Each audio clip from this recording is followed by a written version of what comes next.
One day I'm driving and I ask myself, what do Japanese people eat on a daily basis? So I came up with a challenge idea. This solves two problems I'm having right now, but I'll get back to those after I tell you about the challenge.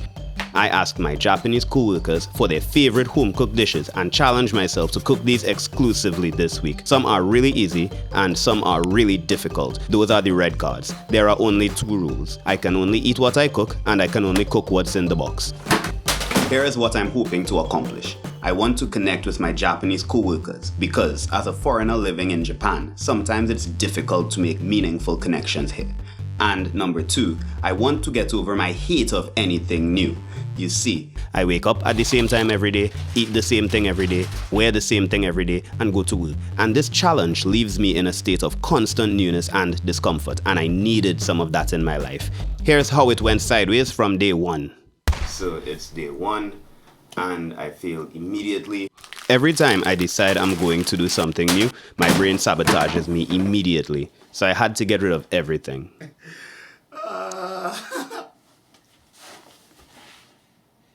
The first card I pull is a red card and it's something I don't know.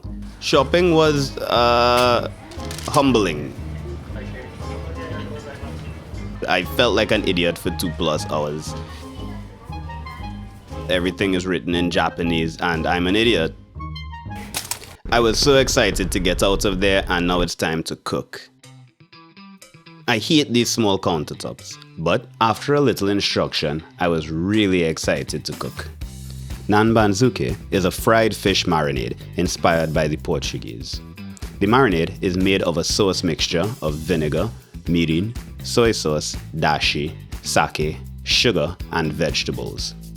I chose salmon because I'm not really a fish guy, but it's almost impossible to go wrong taste-wise with good salmon.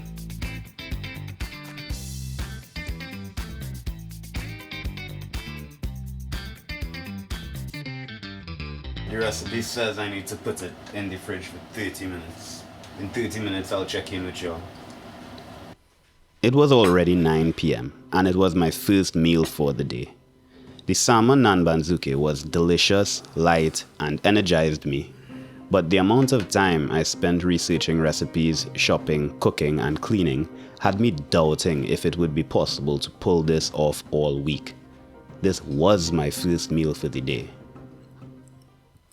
It's day 2, and I'm feeling more optimistic. What's in store for us today?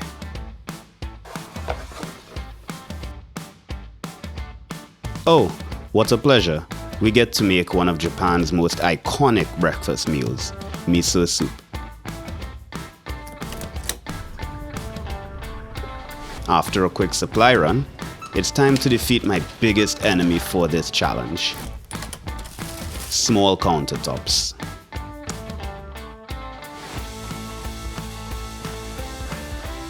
Now, let's cook.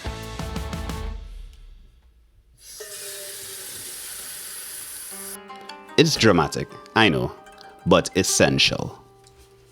Miso soup is a staple of the Japanese breakfast. It's a traditional Japanese soup that starts with a dashi stock and is flavored with miso paste. Miso paste, meanwhile, is a paste made from soybeans, salt, and koji rice. The brothy soup usually contains tofu and green onions. Most people prefer less of the green onion, but I absolutely love it. You can expect to come across less densely packed soups in Japan.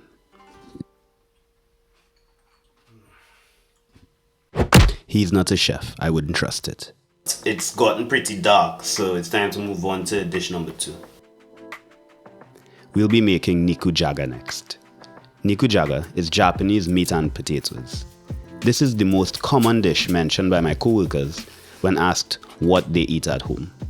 Potatoes make up the majority of the dish, with some thinly sliced beef or pork, onion, shirataki noodles, and a colorful mix of vegetables. I couldn't find shirataki noodles, so I just grabbed the next best thing, udon.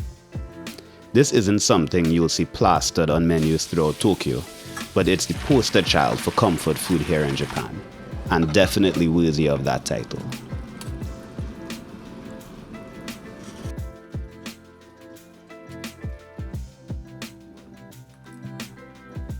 I mean, I've been at it since midday and I only cooked two. Uh, it would be sustainable for sure if I was only cooking, but they moving around the camera and I had to see what's gonna happen tomorrow. I'm just thankful I get to eat now. This was a really low point for me. 2 days in a row, I failed to make 3 meals like I planned.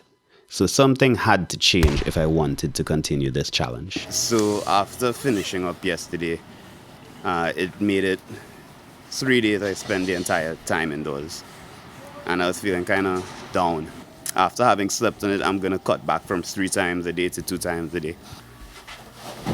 Shout out to single parents, because cooking 3 times a day is just, it's so difficult, but the energy I get from the Japanese food is just insane. Despite how much I eat, I don't feel stuffed, I feel full.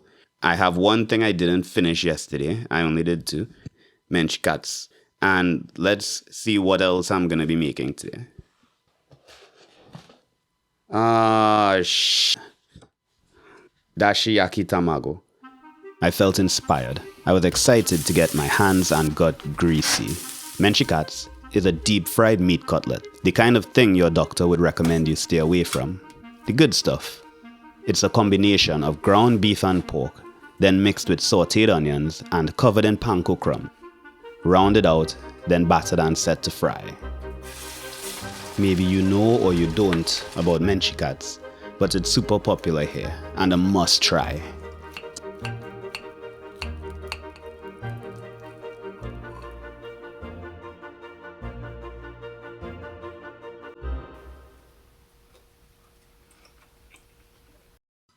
Yeah, this was a fail. No time to waste. I still had one more dish to make to complete the day's challenge. Thankfully, the raw meat gods gave me their energy. Maybe a bit too much. Then unfortunately this happened. So it turns out I need some type of special mat to cook this, so it's gotta cook tomorrow. It's already 9 p.m. so I'm not gonna worry to pull anything extra out tonight. Having passed the midpoint of the challenge, I was a bit more optimistic. I'd learned so much more about Japanese food in the past 3 days than I had in the past 3 months, and now the end was in sight. Then I finally saw the first bit of benefits of doing this challenge. Without thinking about it, I picked up something new to try. I wouldn't have done this just 3 days ago, so it was a small but really motivating moment.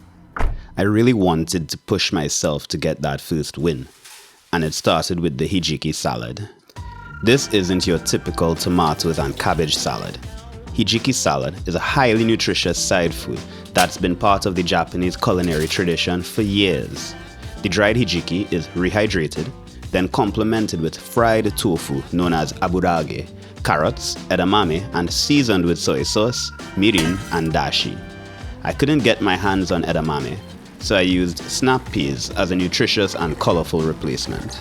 My co-workers paid extra attention to this one, so I guess it's really important to them. It looks so good, it smells so good too. I can't wait to eat it. This is something meant to be eaten at room temperature, so I'm gonna have to put this down for the while. While we wait for the hijiki, let's get that mat out and cook that dish we missed yesterday. Dashimaki tamago is a layered egg dish. Simple, but not easy. The eggs are flavored with dashi, sugar, mirin, soy sauce, and of course salt. Then mixed together and rolled into layers, one by one. My phone memory filled up during the filming process for that, but I want to show you all what the end product should look like. Now I want you all to take a look at that. I can't even finish it. Thank God we have another dish coming up. I've washed wares it 7 fucking times for the day. For today, I washed 7 times. My absolute favorite food produced in Japan. Simple, quick, savory, and deep fried. Tonkatsu is a pork cutlet, battered, covered in panko crumbs, and then dropped into oil, and finally served alongside sliced cabbage. Time to try it out. Yeah, bro, that lash. This time he's right. That was fire. Forgot to mention, that's day 4 down. 1 more to go. I was so excited. I practically jumped out of bed. So far, I'd improved at cooking, pushed myself to try new things, and could now talk about food on a deeper level with my Japanese co-workers. I weighed myself and I'm down 3 kilos. Your boy is happy. I've already pulled the cards for the meals we'll be having today, and I like them a lot. They say save the best for last, and I think that's exactly what happened in this case. It's something that takes a lot of preparation, so we'll skip on to potato gale whilst we wait on the final dish. I know what you're thinking. This isn't Japanese, but it turns out potato gale are a relatively popular breakfast food here in Japan. Sorry if you're French. I'm a simpleton, so I'll do my best. A gale is French. It's a free-form type of pancake, and from the recipe I followed, it's made up of potatoes, cheese, and bacon. So there was no f***ing way I was gonna skip this dish. I'm pro-cheese. It's hot. That was really good. It's such a good breakfast, and that's what the co-worker that recommended it to me said. She said this is a breakfast food, it's quick, easy to make, so I'm gonna definitely be eating this again. After a quick pick-me-up to get me through that last cleanup session, it's time to start the final dish. Our friend we left earlier was a dried and now rehydrated shiitake mushroom. We want the mushroom stock it creates, so we can then add that to the rice to create what aji gohan actually is, flavored rice. We're making a variation called takikomi gohan, which just means rice with other things. True to Japan's reputation, this is an extremely healthy and delicious dish. Shredded maitake mushrooms, aburage, finely chopped carrots, and shaved burdock roots bring a strong, sweet, and earthy taste out of this dish. For seasoning, we add sake, soy sauce, sugar, and Japanese kelp tea called kombucha. Then we add the mixture into the rice and wait for the deliciousness to transfer.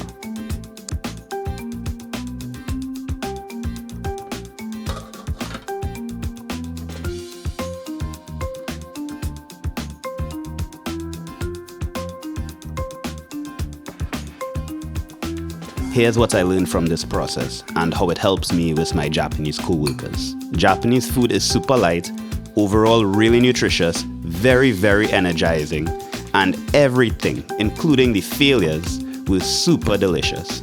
And as a benefit, I even got a little bit better at cooking at the end. And with my co-workers, I think they started to see me as more approachable because they see I care a lot more about the regular life of Japanese people as opposed to just the super popular things about Japanese culture.